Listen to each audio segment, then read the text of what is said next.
Salut! Eu sunt Savers Moto și astăzi o să ne plimbăm cu un VFR, a doua motocicleta mea.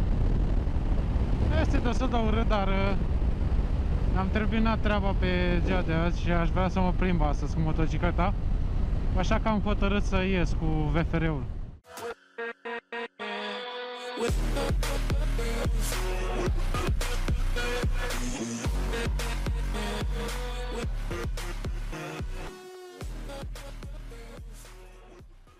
Aș vrea să vă prezint oarecum motocicleta.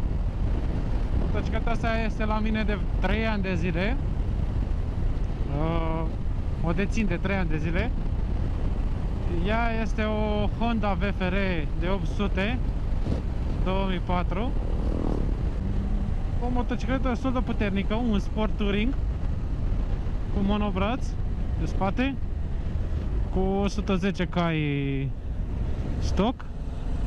Nu am nimic făcut pe ea, nici măcar un update sau ceva, doar un filtru Cayenne și de rest schimburile esențiale consumabile. După ce am dat de ea, de fapt nu, înainte să dau de ea, am avut oportunitatea de a cumpăra această motocicletă de la un prieten tot motociclist. Motocicleta merge foarte bine, are toate schimburile făcute la timp, nu mă joc cu chestia asta, fac schimburile la timp, poate chiar și mai devreme, uneori chiar și la 4000 de kilometri. Nu știu dacă mai am ceva de spus despre motocicletă. În schimb, cred că pot să vă arăt câteva cadre. Vă arăt motocicleta în câteva cadre. După cum vă spuneam, am zis că o să vă prezint motocicleta și din ansamblu, adică să vedeți cam cum arată ea.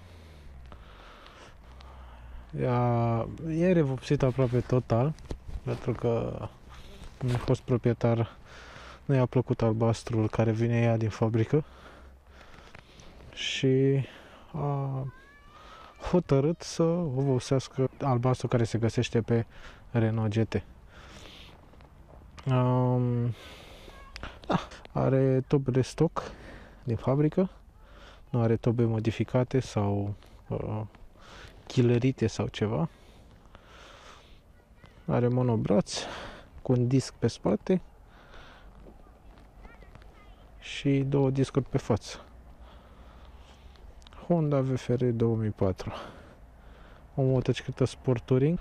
Modelul ăsta este fabricat până în 2008, am impresia. Am uitat să specific. Motocicleta vine cu tipul de motor VTEC, cel de la Honda, care este foarte renumit. Am impresia că prima dată a fost pus pe Honda Civic. VTEC-ul acționează și intră în rol de la 7000 de ture. După momentul când tu treci de 7000 de ture,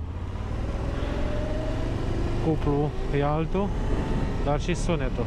O să încercăm acum să facem treapta a doua.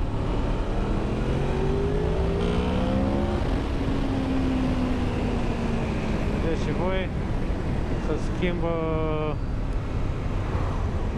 și cuplul, dar și sunetul motocicletei.